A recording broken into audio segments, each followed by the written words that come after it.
আজকে আমরা পড়ব দ্য হিন্দু ম্যারেজ অ্যাক্টের সেকশন 3 অ্যান্ড 4 চ্যাপ্টার 1। সেকশন 3তে বলছে definitions. In this act unless the context otherwise requires a the expressions custom and usages signify any rule which having been continuously and uniformly observed for a long time has obtained the force of law among Hindus in any local area, tribe, community, group or family. Make it simple with example. Section 3 এতে বলছে রীতিনীতি মানে custom বা প্রথা মানে ইউসেজেস বলতে বোঝায় এমন একটি নিয়ম যা বহু বছর ধরে অবিরাম ও নিয়মিতভাবে পালন করা হয়েছে এবং যা এতদিন ধরে মানা হয়েছে যে সেটি একটি আইনের মতো মান্য হয়ে গেছে। এটি কোনো নির্দিষ্ট এলাকা, জনজাতি, সম্প্রদায়, গোষ্ঠী বা পরিবারের মধ্যে প্রচলিত হতে পারে। ধরুন কোনো একটি হিন্দু সম্প্রদায়ে বহু বছর ধরে এই রীতি চালু আছে যে শ্রাবণ মাসে বিয়ে হয় না। যদিও হিন্দু ম্যারেজ অ্যাক্টে এমন কোনো নিষিদ্ধ নেই, তবুও এই সম্প্রদায়ের লোকেরা সেই প্রথা এত দিন ধরে মেনে চলেছে যে এটা এখন আইনের মতন শক্তিশালী হয়ে গেছে তাদের জন্য, তাই তারা শ্রাবণ মাসে বিয়ে করে না।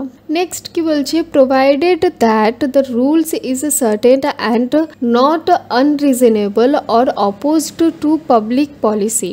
এই রীতি বা প্রথাটি তখনই অবৈধ আইনের মতে গণ্য হবে যদি এটি নির্দিষ্ট ও পরিষ্কার হয়, যদি এটি অযৌক্তিক না হয় অর্থাৎ খুব কঠিন বা অমানবিক না হয়, এবং যদি এটি সর্বজনীন নীতির বিরুদ্ধে না যায় মানে সমাজের ভালো ও ন্যায়ের বিরুদ্ধে কিছু না হয়। উদাহরণ, ধরুন কোনো সম্প্রদায়ে এই রীতি আছে যে নারীরা বাবার সম্পত্তিতে অধিকার পাবে না। এই রীতি যদিও দীর্ঘদিন ধরে চলে আসছে, তবে এটি এখন আইন ও ন্যায়ের বিরুদ্ধে, পাবলিক পলিসির বিরুদ্ধে, তাই এই ধরনের রীতিকে বৈধ রীতি হিসাবে মানা যাবে না। Next, provided further that in the case of a rule applicable only to a family, it has not been discontinued by the family. যদি কোনো রীতি বা নিয়ম শুধুমাত্র একটি পরিবারের মধ্যে পরিচালিত হয়, তাহলে সেটি তখনই বৈধ বলে ধরা হবে যদি সেই পরিবার সেই রীতিকে বন্ধ না করে থাকে, অর্থাৎ এখনো সেই রীতি চালু থাকে, তবেই সেটা মান্য হবে। ধরুন কোনো হিন্দু পরিবারে বহু প্রজন্ম ধরে এই রীতি চলছে যে বিয়ের সময় কনে মানে বউ নিজে পবিত্র আগুনের চারপাশে 7 বার ঘোরে এবং বর পরে ঘোরে। এই রীতিটি শুধু সেই পরিবারের নিজস্ব এবং যদি তারা আজও এটি মেনে চলে তাহলে এই রীতির আইনি বৈধতা থাকতে পারে, কিন্তু যদি সেই পরিবার বহু বছর আগে এই রীতি পালন করা বন্ধ করে দিয়েছিল তাহলে এটি আর চলমান প্রথা হিসাবে ধরা হবে না। বিতে বলছে district court means, district court মানে কি? In any area for which there is a city civil court, that court and in any other area the principal civil court of original jurisdictions and includes any other civil court which may be specified by the state government by notifications in the official gazette as having jurisdictions in respect of the matters dealt with in this act. কি বলছে, জেলা আদালত মানে district court বলতে বোঝায় যেখানে city civil court শহরের দেওয়ানি আদালত আছে সেখানে ওই আদালতকেই জেলা আদালত বলে ধরা হবে, মানে ডিস্ট্রিক্ট কোর্ট হিসাবে ধরা হবে। আর যেখানে সিটি সিভিল কোর্ট নেই সেখানে মূল দেওয়ানি আদালত মানে principal civil court of original jurisdiction মানে যেই আদালতে সাধারণ দেওয়ানি মামলা প্রথমে দায়ের করা হয় তাকেই জেলা আদালতে ধরা হবে। এছাড়া যে কোনো অন্য দেওয়ানি আদালতকে জেলা আদালত হিসাবে ধরা যেতে পারে যদি রাজ্য সরকার সরকারি গ্যাজেটেড বিজ্ঞপ্তি দিয়ে তা নির্ধারণ করে। ধরুন কলকাতায় একটি সিটি সিভিল কোর্ট আছে, ওকে, তাহলে হিন্দু ম্যারেজ অ্যাক্টের অধীনে মামলা বিচার সেখানে হবে। কিন্তু যদি কোনো ছোট শহরে সিটি সিভিল কোর্ট না থাকে তাহলে সেখানকার ডিস্ট্রিক্ট জাজের আদালতেই মামলাগুলো চলবে। আর রাজ্য সরকার চাইলে কোনো অন্য দেওয়ানি আদালতকেও এই আইনের অধীনে বিচার বিচার করার ক্ষমতা দিতে পারে, তা সেটা গ্যাজেটেড ঘোষণা করে। C, full blood and half blood. Two persons are said to be related to each other by full blood when they are descended from a common ancestor by the same wife, and by half blood when they are descended from a common ancestors but by different wives। কি বলছে, যদি দুই ব্যক্তি একই পিতা মাতার সন্তান হন, মানে একই বাবা মা, তবে সেটাকে বলা হচ্ছে পূর্ণ রক্ত সম্পর্ক, মানে ফুল ব্লাড। আর যদি তাদের বাবা একই হন কিন্তু মা আলাদা হয়, তাহলে সেই সম্পর্ককে কি বলছে, আধা রক্ত সম্পর্ক বা হাফ ব্লাড। যেরকম আমরা যেরকম বলে থাকি যে মামাতো ভাই, চাচাতো ভাই, তো এইগুলো হচ্ছে যে মামা চাচার ছেলে মেয়ে, তাই সম্পর্ক, ঠিক আছে। এখানে কিন্তু বাবা মার সম্পর্ককে বলা হচ্ছে না, এখানে বলা হচ্ছে যে তাদেরকে কি বলা হবে, যারা একই বাবা মায়ের ছেলে মেয়ে, বাবার দুটো বউ আছে, তো তাদের বাচ্চাদের মধ্যে কি সম্পর্ককে সেটাকে বলা হচ্ছে। মানে কখন হাফ ব্লাড হবে, কখন ফুল ব্লাড হবে, কখন ইউট্রিন ব্লাড হবে। এবার এখানে উদাহরণ পড়ি, ফুল ব্লাডের উদাহরণ। ধরো রাহুল ও রিনা উভয়েরই বাবা মা হচ্ছে রাম ও সীতা, তাহলে এরা হচ্ছে ফুল ব্লাড রক্ত, ঠিক আছে। আর হাফ ব্লাড কাকে বলছে, ধরো অমিত ও সুমিতের উভয়ের বাবা হচ্ছে বিনোদ, কিন্তু অমিতের মা হচ্ছে মালতী আর সুমিতের মা হচ্ছে গীতা, তাই এরা হচ্ছে আধা রক্ত, মানে হাফ ব্লাড। এবার ডি, ইউট্রিন ব্লাড কাকে বলছে। Two persons are said to be related to each other by uterine blood when they are descended from a common ancestors but by different husbands। কি, যদি দুই ব্যক্তি একই মায়ের সন্তান হন কিন্তু বাবা আলাদা হয়, তবে তাদের মধ্যে যে সম্পর্ক সেটা হচ্ছে ইউট্রিন ব্লাড সম্পর্ক, মানে গর্ভ সম্পর্ক, ঠিক আছে। মানে একই মায়ের গর্ভ থেকে জন্মেছে কিন্তু বাবা হচ্ছে আলাদা। যেমন সোনিয়া ও টিনার মা হলেন মিনা, মানে এই দুই বোনের মা একই, কিন্তু সোনিয়ার বাবা হচ্ছে রাহুল আর টিনার বাবা হচ্ছে আনন্দ। হয়তো রাহুলের সাথে মিনা যখন বিয়ে করেছিল তখন সোনিয়া হয়েছে, পরে রাহুল মারা গেছে, তাই মিনা আবার আরেকজনকে বিয়ে করেছে, আনন্দকে বিয়ে করেছে, এবার তখন তাদের টিনা হয়েছে, ঠিক আছে। তাহলে হচ্ছে যে একই মায়ের দুটো হাজবেন্ড, তখন হচ্ছে ইউট্রিন ব্লাড, মানে ব্লাডটাই চেঞ্জ হয়ে যাচ্ছে। একই মা হলে কি হবে, সোনিয়া আর টিনার যে ব্লাড সেটা হচ্ছে ডিফারেন্ট ডিফারেন্ট লোকের ব্লাড। যদি সংক্ষেপে বলি, ফুল ব্লাড হচ্ছে একই মা বাবা, হাফ ব্লাড হচ্ছে একই বাবা কিন্তু মা আলাদা, আর ইউট্রিন ব্লাড হচ্ছে একই মা কিন্তু বাবা আলাদা। এবার পড়ি explanation. In clause C and D, ancestor includes the father and ancestors the mother।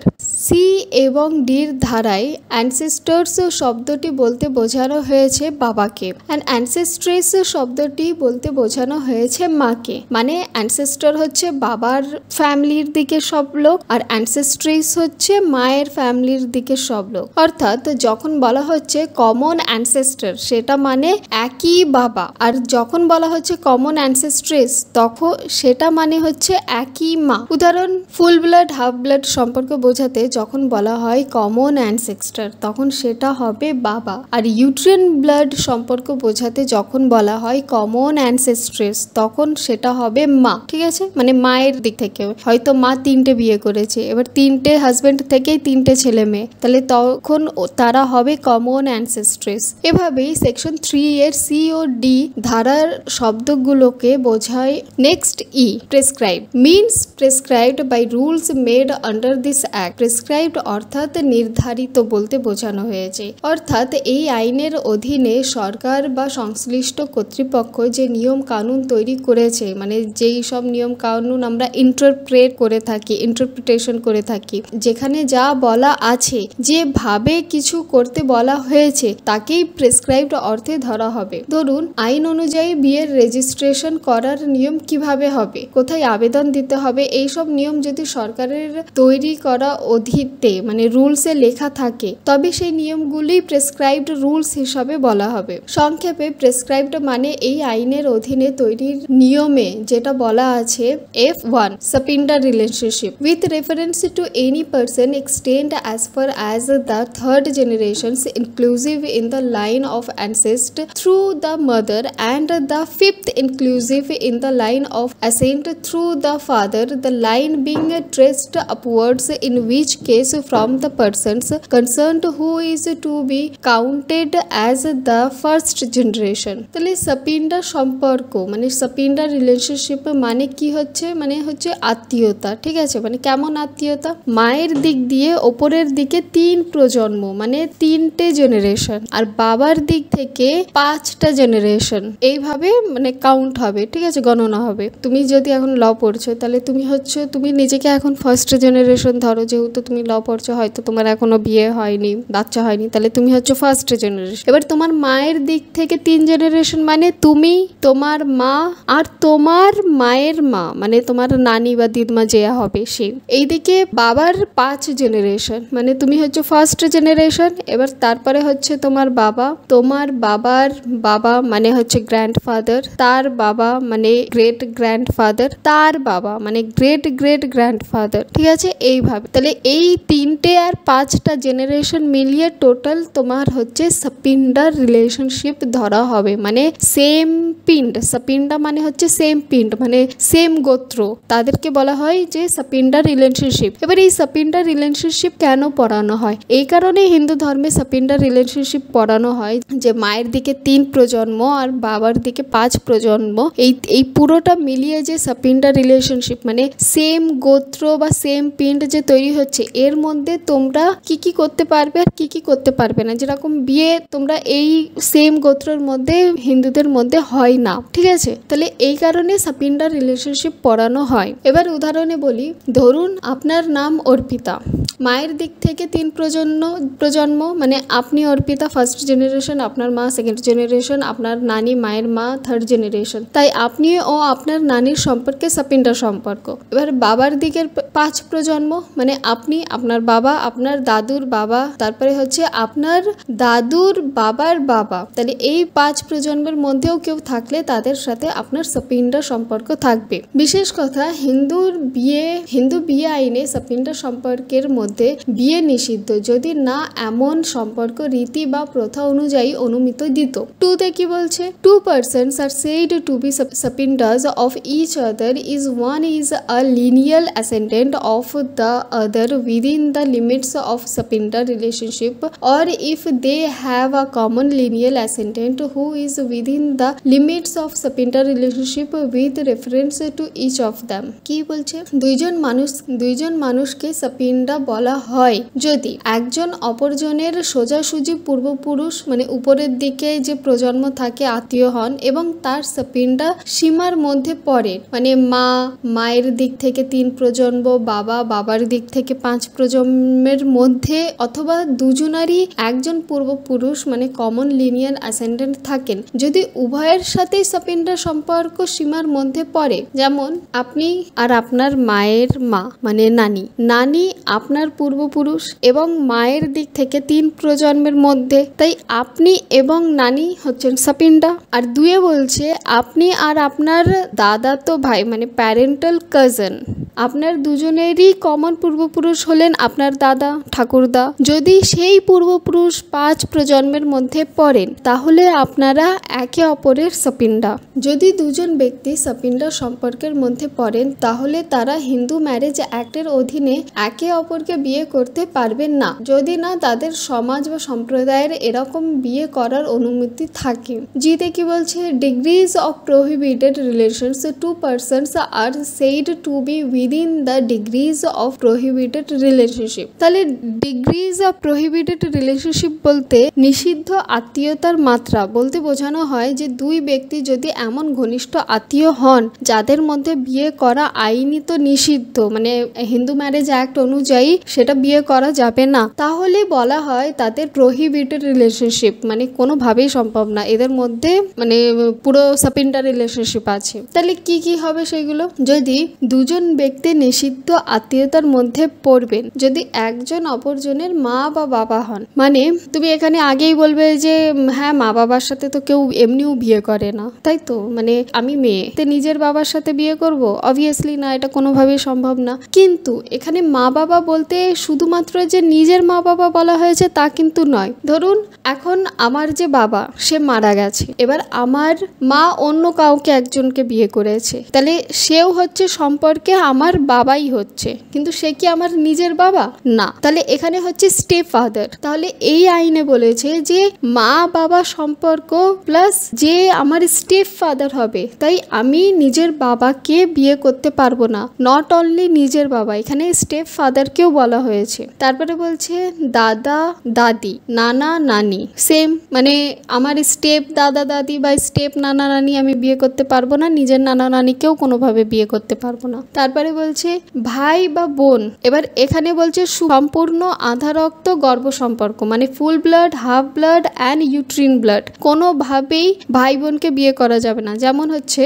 যে আমি আমার কাজিন যে ভাই বোনগুলো হবে, যেমন আমার কাকাতো ভাই, চাচাতো ভাই, এগুলো তো কাজিন, এগুলো ছেড়ে দাও, এদেরকেও বিয়ে করা যাবে না। কিন্তু যেমন আমার মা অন্যজনকে বিয়ে করলো, এবার তাদের একটা ছেলে হলো, তাহলে সে কি হচ্ছে গর্ভ সম্পর্কের ভাই হচ্ছে, ঠিক আছে, মানে ইউট্রিন ব্লাড, তাহলে আমি সেই ভাইকে বিয়ে করতে পারবো না। তারপরে দেখা যাচ্ছে যে আমার বাবা আর একজন মহিলাকে বিয়ে করলো, সেই মহিলার থেকেও একটা বাচ্চা হলো, ছেলে। এবার সে কি হচ্ছে, বাবা তো আমাদের একই হয়ে যাচ্ছে, তার মানে কি হাফ ব্লাড, কারণ তার মা আলাদা, আমার মা আলাদা, তাহলে হয়ে যাচ্ছে এখানে হাফ ব্লাড মানে আধা রক্ত, সেই ভাইকেও আমি বিয়ে করতে পারবো না। ইভেন যে আমার নিজের ভাই হবে, যেমন আমাদের দুজনেরই মা বাবা একই, ঠিক আছে, তার মানে সেই ভাইকেও আমি বিয়ে করতে পারবো না, কারণ সেটা হচ্ছে সম্পূর্ণ রক্ত মানে ফুল ব্লাড। তারপরে বলছে পিসি মাসি কাকা মামা ভাগিনা ভাইজি ভাগ্নি ইত্যাদি হন। যদি এই কোনো বি রিলেশন হয় যে আমার পিসি হচ্ছে, মাসি হচ্ছে, কাকা হচ্ছে, বা আমার মামা হচ্ছে, ভাগ্নি হচ্ছে, ভাইজি হচ্ছে, ভাগিনী হচ্ছে,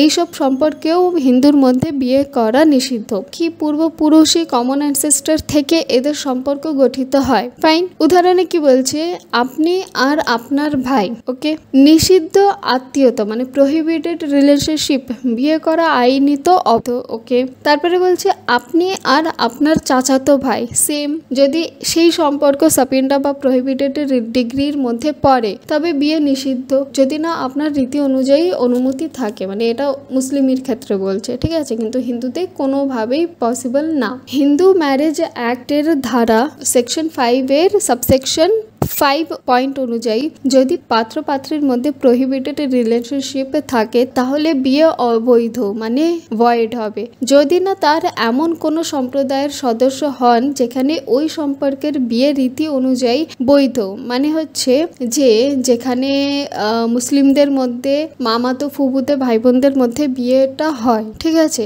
কিন্তু হিন্দু ম্যারেজ অ্যাক্ট অনুযায়ী এরকম কোনো বিয়ে কিন্তু অ্যালাউ করে না। আইতে বলছে if one is a lineal ascendant of the other, or দুই ব্যক্তি নিষিদ্ধ আত্মীয়তা মানে হচ্ছে প্রহিবিটেড রিলেশনশিপের মধ্যে পড়বে যদি তাদের একজন অপরজনকে সোজাসুজি পূর্বপুরুষ হন, অর্থাৎ উপরের দিকের আত্মীয় যেমন মা বাবা দাদা দাদি নানু নানি প্রপিতামহ প্রমাতামহী ইত্যাদি। ধরুন আপনি ও আপনার বাবা, আপনি ও আপনার ঠাকুরদা মানে দাদা, আপনি ও আপনার নানি, এরা সবাই হচ্ছে লিনিয়াল অ্যাসেন্ডেন্ট, মানে উপরের দিকের রক্ত সম্পর্ক।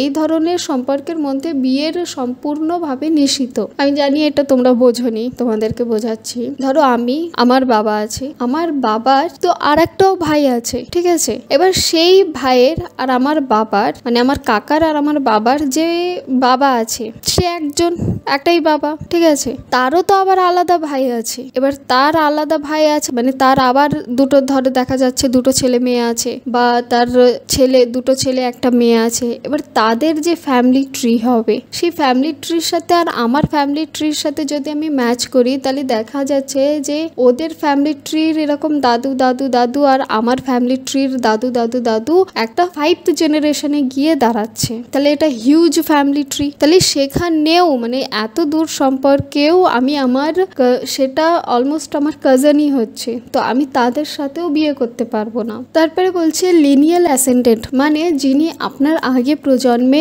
এবং যিনি আপনার জন্মসূত্রের উপরের দিকে আত্মীয়, যেমন বাবা মা দাদা নানি ইত্যাদি, ওকে, এদের সাথেও বিয়ের সম্পর্ক হবে না। দুয়ে কি বলছে, if one was the wife or husband of a lineal ascendant or descendant of the other, মানে দুই ব্যক্তি নিষিদ্ধ আত্মীয়তার মধ্যে পড়বেন মানে প্রহিবিটেড রিলেশনশিপের মধ্যে পড়বেন যদি তাদের একজন ও অপরজনের সোজাসুজি পূর্বপুরুষ উপরের দিকের আত্মীয় বা সন্তান নাতি নিচের দিকের আত্মীয় এর স্ত্রী বা স্বামী হন। কেমন? ধরো আমার বাবার ভাই মানে আমার কাকা, এবার কাকার যে স্ত্রী হবে আমি তাকেও বিয়ে করতে পারবো না। এবার তোমরা বলবে যে কেন?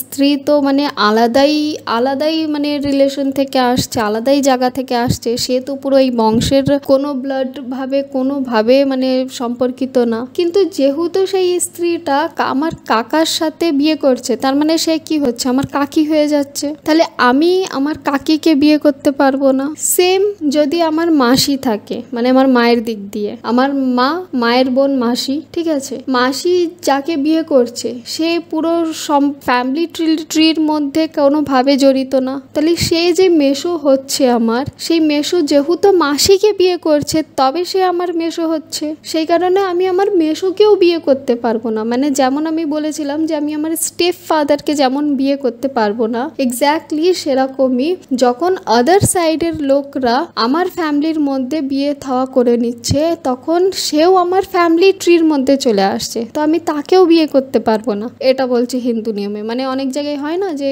কেউ কোনো লোক তার আলাদা লোকের বৌমার সাথে পালিয়ে গেছে বা কেউ ভাবির সাথে পালিয়ে গেছে, তো এই যে জিনিসগুলো এইগুলো হিন্দু ধর্মে কোনোভাবে প্রচলিত নেই। এবার বলি, যদি কারো ঠাকুর দাদার স্ত্রী, বাবার স্ত্রী, ছেলের বউ বা নাতির স্ত্রী এই ধরনের সম্পর্ক হয় তাহলেও তারা প্রহিবিটেড রিলেশনশিপের মধ্যে পড়বে। উদাহরণ কারা কারা পড়বে? আপনি আর আপনার দাদার স্ত্রী, ঠাকুর মা বা তার সতীন, ওকে। তারপরে হচ্ছে আপনি আর আপনার ছেলের বউ, আপনি আর আপনার নাতির স্ত্রী, এই সম্পর্কগুলোতেও বিয়ে করা আইনি অনুযায়ী সম্পূর্ণ নিষিদ্ধ। নেক্সট, আপনার পূর্বপুরুষ বা সন্তানদের যদি স্ত্রী বা স্বামী ছিলেন তার সঙ্গে আপনার বিয়ে বৈধ নয়। কেমন? 3 বলছে, if one was the wife of the brother or of the father's mother's brothers or of the grandfathers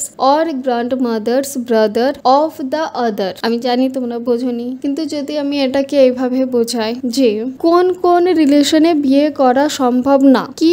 if one was the wife, ঠিক আছে, মানে যদি এমন কোনো বৌমা কার বৌমা? বৌমা অফ দ্য ব্রাদার, মানে যদি বউ হয় তোমার ভাই, মানে তুমি ভাই, এবার তোমার ভাইয়ের বউ মানে কি হচ্ছে? তোমার ভাবি, তোমার ভাবির সাথে তুমি বিয়ে করতে পারবে না। তারপর হচ্ছে ওয়াইফ অফ দ্য ফাদার, মানে তোমার যে বাবা, তোমার বাবা আলাদা মাকে বিয়ে করেছে, আলাদা বউকে বিয়ে করেছে, তাহলে হচ্ছে তোমার স্টেপ মাদার, তাহলে তুমি সেই স্টেপ মাদারকে বিয়ে করতে পারবে না। তারপরে বলছে wife of the mother's brother, মানে তোমার মায়ের ভাইয়ের বউ, মানে হচ্ছে তোমার মামি, তাহলে তুমি তোমার মামিকেও বিয়ে করতে পারবে না। তারপরে বলছে ওয়াইফ অফ দ্য গ্র্যান্ডফাদার্স, মানে তুমি তোমার ঠাকুর দাদার যে বউ, মানে যে হচ্ছে তোমার ঠাকুমা, সে ঠাকুমা হোক কি স্টেপ ঠাকুমা হোক, তুমি তাকেও বিয়ে করতে পারবে না। তারপরে বলছে wife of the grand mother's brother, মানে তোমার যে ঠাকুমা, তোমার ঠাকুমার যে ভাই আর সেই ভাইয়ের যে বউ, তাহলে তোমার সেই মামাতোওয়ালা যে ঠাকুমা হবে তুমি তাকেও বিয়ে করতে পারবে না। এবার বলছে ওয়াইফ অফ দ্য আদার, মানে এরকম রিলেটেড যত সম্পর্ক হচ্ছে, মানে তোমার সাপিন্ডা ফ্যামিলির মধ্যে যত লোকের বউ আছে বা তাদের বউয়ের আবার সতীন আছে, তুমি কাউকেই বিয়ে করতে পারবে না। এবার যদি তোমাদের বোঝাই, তাদের 1-2 ব্যক্তি নিষিদ্ধ আত্মীয়তার প্রহিবিটেড রিলেশনশিপের মধ্যে পড়বেন যদি তাদের একজন অপরজনের ভাইয়ের স্ত্রী হন বা বাবা মায়ের ভাই কাকা বা মামার স্ত্রী হন বা ঠাকুর দাদা নানির ভাইয়ের ঠাকুর কাকা বা নানি ঠাকুরের স্ত্রী হন। মানে আপনি যদি কোনো নারীর ভাইয়ের বউ, কাকার বউ, মামার বউ, ঠাকুর কাকার বউ এর সাথে বিবাহ করতে চান তবে তা আইনি অনুযায়ী পুরোপুরি নিষিদ্ধ, আপনি পারবেন না বিয়ে করতে। উদাহরণ, আপনি আর আপনার দাদার ভাইয়ের স্ত্রী মানে ঠাকুর কাকিমা, আপনি আর আপনার কাকার স্ত্রী, আপনি আর আপনার ভাইয়ের স্ত্রী মানে ভাবি, এই সব সম্পর্কের মধ্যে বিয়ে করা আইনিভাবে নিষিদ্ধ। যেসব মহিলা আপনার ঘনিষ্ঠ আত্মীয়ের স্ত্রী যেমন ভাবি, কাকিমা, কাকিমা, মামিমা, ঠাকুর কাকিমা, তাদের সঙ্গে বিয়ে করা নিষিদ্ধ, কারণ এটি প্রহিবিটেড ডিগ্রি অফ রিলেশনশিপের মধ্যে পড়ে। নেক্সট বলছে 4, if the two are brother and sister, uncle and niece and aunt and nephew nephew or children of a brother and sister or of two brothers or two sisters। কি বলছে, দুই ব্যক্তি নিষিদ্ধ আত্মীয়তার মানে প্রহিবিটেড রিলেশনশিপের মধ্যে পড়বেন যদি তারা ভাই বোন হন, মানে নিজে তো ভাই বোন, সে কিরকমই ভাই বোন, ঠিক আছে, মানে ভাই বোন ইউট্রিন ব্লাডের ভাই বোন কি ফুল ব্লাডের ভাই বোন, মানে ভাই বোন হলেই হলো, ঠিক আছে, কাজিন ভাই বোন সব। তারপরে বলছে কাকা কাকিমা ভাগনা ভাগ্নি ভাতিজি, তারপরে হচ্ছে পিসি মাসি ও ভাগ্নে ভাতিজি এরকম সম্পর্ক, ভাই ও বোনের সন্তান যদি হয় যে মামাতো ভাই বোন ফুবুদে ভাই বোন। তারপরে বলছে দুই ভাইয়ের সন্তান মানে কাকাতো কাকাতোর বাচ্চারা আর দুই বোনের সন্তান, ঠিক আছে, মানে মা মাসির বাচ্চারা, এরা বিয়ে করতে পারবে না। এখানে বলছে এই ধরনের সম্পর্ককে বলা হয় প্রহিবিটেড ডিগ্রি অফ রিলেশনশিপ এবং এর মধ্যে বিয়ে বৈধ নয়, ভয়েড ম্যারেজ গণ্য হয়, ঠিক আছে, যদি না সমাজ বা সম্প্রদায়ের কাস্টম বা ইউসেজ অনুযায়ী তা অনুমোদিত হয়। নেক্সট এক্সপ্লেনেশন দেখি। For the purpose of clause F and G relationship includes 1 relationship by half of uterine blood as well as by full blood, 2 illegitimate blood relation as well as legitimate, 3 relationship by adoption as well as by full blood and all terms of relationship in those clauses shall be construed accordingly. তাহলে section 3F এ আর section 3G তে বলছে সাপিন্ডার relationship and prohibited degrees of relationship. এই দুই ধারার ক্ষেত্রে সম্পর্ক বলতে বোঝানো হবে নিজের সব ধরনের সম্পর্ক, ঠিক আছে। কি বলছে একে, যে পূর্ণ ব্লাড মানে আমি আগেও পড়িয়েছি ফুল ব্লাড, হাফ ব্লাড এবং ইউট্রিন ব্লাড। যদি একটা বাবা একটা মা থেকে জন্ম হয় তাহলে ফুল ব্লাড, যদি একটা বাবা আর আলাদা মা থেকে হয় জন্ম তাহলে হবে হাফ ব্লাড, আর যদি একই মা আর আলাদা বাবা দিয়ে হয় তাহলে হবে ইউট্রিন ব্লাড। তাহলে এই সম্পর্কের মধ্যে কোনো ভাই বোন হলে সেটা বিয়ে পসিবল না। 2 বলছে লেজিটিমেট আর ইললেজিটিমেট, মানে বিয়ে করে যাদের বাচ্চা হয় তারা হচ্ছে লেজিটিমেট বাচ্চা, আর যে বিয়ের আগেই যেসব মহিলারা প্রেগনেন্ট হয়ে যায় সেইগুলো হচ্ছে ইললেজিটিমেট বাচ্চা। তাহলে সেক্ষেত্রেও মানে এরকম হবে না যে না না আমার যে স্বামী আছে তার তো বাবা নেই, তার মা বিয়ের আগেই প্রেগনেন্ট হয়ে গেছিল তো ও ইললেজিটিমেট তাই বিয়ে হবে, এরকম না। সম্পর্ক মানেই সে লেজিটিমেট হোক ইললেজিটিমেট হোক, full blood half blood uterine blood হোক, যেভাবেই হোক যদি সে সম্পর্কের মধ্যে আসছে তাহলে তার সাথে বিয়ে সম্ভব না। 3 বলছে দত্তক নেওয়া সম্পর্ক মানে অ্যাডপ্টেড, কেউ হয় না যে অনাথ আশ্রম থেকে অ্যাডপ্ট করে নিয়েছে, এবার বড় হয়ে গিয়ে বললো যে আমি তো আমার মাসির মেয়ের সাথে বিয়ে করতেই পারি কারণ আমি তো অ্যাডপ্টেড, আমার বাবা তো অন্য কেউ, তোমরা তো আমাকে অ্যাডপ্ট করে নিয়ে এসেছো, তাও হবে না। কারণ যেহেতু তুমি যখন ছোটবেলায় তোমাকে অ্যাডপ্ট করা হয়েছে তখন থেকেই তুমি সেই সম্পর্কে মানে সেই পরিবারের একটা মেম্বার, তো সেখানেও বিয়ে হবে না। যাকে দত্তক নেওয়া হয়েছে তার সম্পর্কেও প্রকৃত সন্তানের মতনই ধরা হবে, সে ওই সাপিন্ডা বা প্রহিবিটেড রিলেশনশিপের মধ্যে পড়তে পারে। সংক্ষেপে সাপিন্ডা এবং প্রহিবিটেড রিলেশনশিপ হিসাব করার সময় শুধু রক্ত সম্পর্ক না, uterine blood half blood adopted full blood সব ধরা হবে। যদি উদাহরণ ধরি তাহলে আপনার দত্তক ভাইয়ের মেয়ে মানে আপনার অ্যাডপ্টেড ভাইয়ের মেয়ে আপনাদের মধ্যে বিয়ে নিষিদ্ধ, আপনার মায়ের অবৈধ সন্তানের ছেলে সেও সম্পর্ক গোনা হবে, আপনার পিতার অন্য স্ত্রী থেকে জন্মানো ছেলে মানে হাফ ব্লাড ভাই সম্পর্ক সেও সম্পর্কে গোনা হবে। 4 কি বলছে, section 4 overriding effect of act save as otherwise expressly provided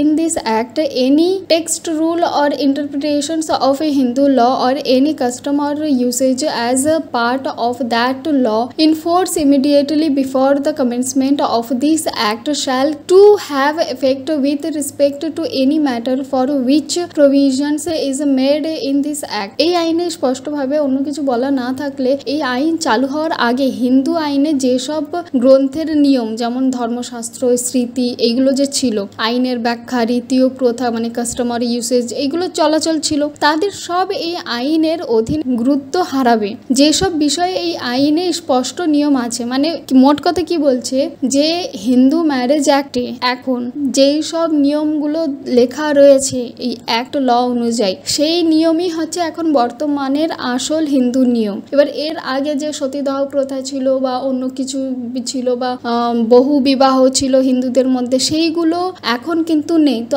আগের নিয়ম ধরে যে এখনো বলবে যে না না আমি আগের নিয়ম সেটাও হিন্দু নিয়ম আমি মানবো, সেটা হবে না। কি বলছে, যেসব বিষয়ে এই নতুন আইন হিন্দু ম্যারেজ অ্যাক্ট 1955 কোনো নির্দিষ্ট বিধান দিয়েছে সেই বিষয়ে আগের হিন্দু রীতি প্রথা শাস্ত্র ও ব্যাখ্যা আর চলবে না। উদাহরণ, আগে কিছু হিন্দু ধর্মশাস্ত্র বিধবা নারীর বিয়ে অবৈধ বলা হতো। এখন হিন্দু ম্যারেজ অ্যাক্ট অনুযায়ী বিধবা নারীরও বৈধভাবে বিয়ে করতে পারেন। তাই আগের শাস্ত্র বা রীতি এখন প্রযোজ্য নয়। সংক্ষেপে যেসব বিষয় এই আইনে বলা হয়েছে সেই সব বিষয়ে আগের হিন্দু রীতিনীতি শাস্ত্র ও প্রথার আর মান্য নয়। বিতে বলছে any other law in force immediately before the commencement of this act shall case to have effect in so far as it is inconsistent with any of the provisions content in this act. এই আইন চালু হওয়ার আগে যদি আরো অন্য কোনো আইনে সাধারণ ও ব্যক্তিগত বলবৎ থাকতো আর সেই আইন এই নতুন আইনের সঙ্গে বিরোধাপূর্ণ হয়, তাহলে সেই